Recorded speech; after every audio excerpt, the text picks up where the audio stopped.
Hello everyone, आप देख रहे हैं अपना यूट्यूब चैनल कैंडी टेक। मैं हूं आपके साथ में। हाल में ही जो वंदे मातरम है हमारा नेशनल सॉन्ग, उसकी 150वीं वर्षगांठ पे 150th एनिवर्सरी पे पार्लियामेंट पे डिबेट हुई। और बहुत लोगों को आपत्ति ये थी कि जब बहुत सारे प्रेसिंग कंसर्न्स हैं, जैसे कि स्पेशल इंटेंसिव रिवीजन जो इलेक्शन कमीशन करा रहा है, वोट चोरी का मुद्दा, बीएलओ की डेथ का मुद्दा, दिल्ली के पोल्यूशन का मुद्दा, जिसमें डिबेट होने वाली थी वो हो नहीं पाई। तो हमें वंदे मातरम पर डिबेट करने की क्या जरूरत है? इनफैक्ट अब ठीक है, हमारा नेशनल सॉन्ग है तो एक सरकारी फंक्शन रख देते, बड़े बड़े लोगों को बुला लेते, इतना काफी था कोमेमोरेट करने के लिए। पार्लियामेंट्री डिबेट की क्या जरूरत थी? इनफैक्ट प्रियंका गांधी वाड्रा ने तो ये तक कह दिया कि नरेंद्र मोदी को अपनी गवर्नेंस पे डाउट हो रहा है, शक हो रहा है, कॉन्फिडेंस नहीं रह गया है, इसलिए एक्चुअल रियल मुद्दों से ध्यान भटाने के लिए ऐसे मुद्दे मैन्युफैक्चर किए जा रहे हैं ताकि रियल मुद्दों से ध्यान भटकाया जा सके। वंदे मातरम के बारे में जानने की जरूरत सबसे पहले ये है कि ये जो हमारा नेशनल सॉन्ग है, एक टाइम पे इसको नेशनल एंथम बनाने के बारे में सोचा जा रहा था। It was so much influential in a national struggle. आजादी की लड़ाई में वंदे मातरम इतना ज्यादा इंस्पिरेशनल था, इतना ज्यादा उसने लोगों को इंस्पायर किया था। न जाने कितने जो हमारे लड़ाई क्रांतिकारी थे वो फांसी चढ़ गए वंदे मातरम बोलते बोलते। जो हमारे मासेस जो अंग्रेजों के खिलाफ प्रोटेस्ट किया करते थे वो वंदे मातरम के नारे लगाया करते थे। सो Vande Mataram was very popular. लेकिन इंस्टेड मतलब वंदे मातरम को नेशनल एंथम बनाना तो बहुत दूर की बात है, वंदे मातरम को कट कर दिया गया, उसका एक हिस्सा काट दिया गया। वजह ये बताई गई कि उसको नेशनल एंथम इसलिए नहीं बनाया जा रहा क्योंकि जो वंदे मातरम है इट्स वेरी डिफिकल्ट, उसको याद करना भारत के लोगों के लिए मुश्किल हो जाएगा। तो ऐसे में सबसे पहली बात तो नेहरू जी ये कर रहे थे कि हिंदुस्तान की जनता की इंटेलिजेंस पे डाउट कर रहे थे कि इतना कॉम्प्लिकेटेड शब्दावली जो है वंदे मातरम की इतनी डिफिकल्ट है, लोग उसे याद नहीं कर पाएंगे, तो उसे नेशनल एंथम नहीं बनाएंगे, नेशनल सॉन्ग ही बने रहने दीजिए। And Nehru who was not a proud Hindu but accidental Hindu, उनको ये भी लग रहा था कि ये जो स्टांजा काटा गया है वंदे मातरम का, उसमें बहुत ज्यादा मतलब है तो वो हमारे देश की, हमारी माटी की, हमारी भूमि की वंदना वंदे मातरम, लेकिन उसमें बहुत सारे हिंदू वो हैं इन्फ्लुएंसेस, बहुत सारे हिंदू इन्फ्लुएंसेस हैं, हिंदू देवी देवताओं को इन्वोक किया गया है।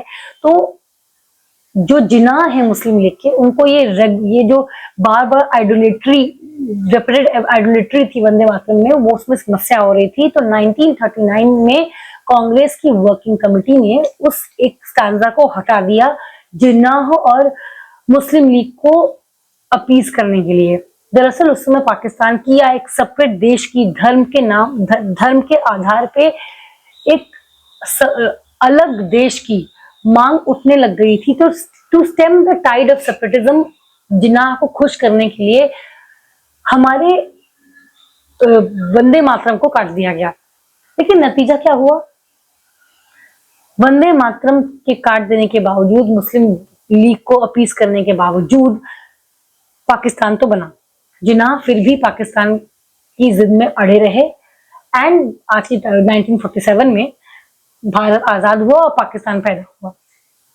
सो ये बात तो आज की तारीख में ये बात समझ में आ गई है बीजेपी को कि आप कितना भी अपीज करने की कोशिश करो मुस्लिम्स को या इस पर्टिकुलर तबके को, वो अपीज नहीं होने वाले।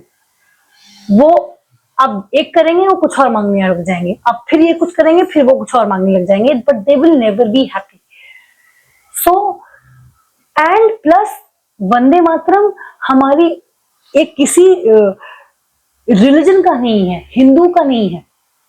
वंदे मातरम हर उस देशवासी के लिए है जो भारत में पैदा हुआ है, चाहे वो हिंदू है, चाहे वो मुस्लिम है, चाहे वो सिख है, चाहे वो ईसाई है, चाहे वो जैन है, चाहे वो बुद्ध है, वो हिंदुस्तान में पैदा हुआ है। तो वो हर उस इंसान के लिए रेवरेंट होना चाहिए जो इंडिया में पैदा हुआ है भारतवासी की। वंदे मातरम किसी एक रिलीजन का नहीं है, वो पूजा है हमारे देश की, and it's a pride of nation.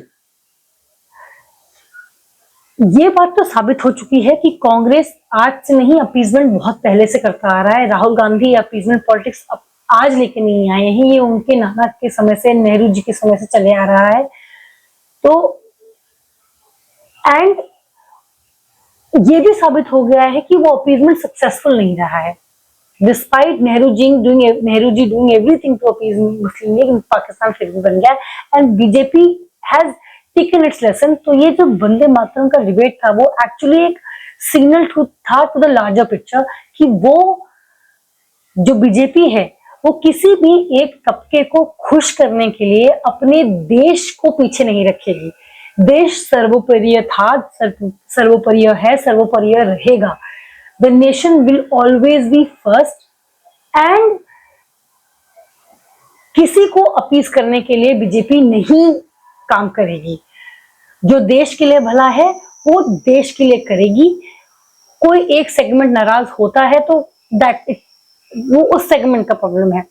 और जो अपने आप को सेक्युलर कह रहे हैं और संविधान की सौगंध खाते हैं, उनको संविधान एक बार उठा के देखना चाहिए कि चैप्टर 4 में directive principle of state policy में काउ प्रोटेक्शन का भी प्रावधान है एंड यूनिफॉर्म सिविल कोड का भी। तो जो कॉन्स्टिट्यूशन मेकर्स थे, जिनकी बार बार दुहाई राहुल गांधी करते हैं, वो चाहते थे कि यूनिफॉर्म सिविल कोड आए, वो चाहते थे कि गौ रक्षा हो। तो ये संविधान बचाओ आंदोलन जो हर तीसरे दिन संविधान की कसमें, कॉन्स्टिट्यूशन बचाओ, कॉन्स्टिट्यूशन को प्रोटेक्ट करो, कांग्रेस गाती रहती है, उसको वो अगर एक्चुअली कांग्रेस में इतना कॉन्स्टिट्यूशन में मानती और कॉन्स्टिट्यूशन को प्रोटेक्ट करना चाहती और संविधान को बचाना चाहती, तो वो यूसीसी के खिलाफ खड़ी नहीं होती, यूनिफॉर्म सिविल कोड के खिलाफ नहीं खड़ी होती, सपोर्ट करती बीजेपी की। और इट्स हाई टाइम कि हम भी अपनी religious and caste identity and region identity को पीछे रखें और पहले अपने आप को इंडियन बोलें। I am an Indian first, then I am a Hindu, then I am a Brahmin. आज के लिए इतना ही, मुझे दीजिए इजाजत। ऐसे टॉपिक पर चर्चा के लिए बने रहें मेरे चैनल कैंडिडेट के साथ। इस वीडियो को लाइक करें, शेयर करें, इस वीडियो को राय जरूर दें, मेरे चैनल को भी सब्सक्राइब करें। चलते हैं।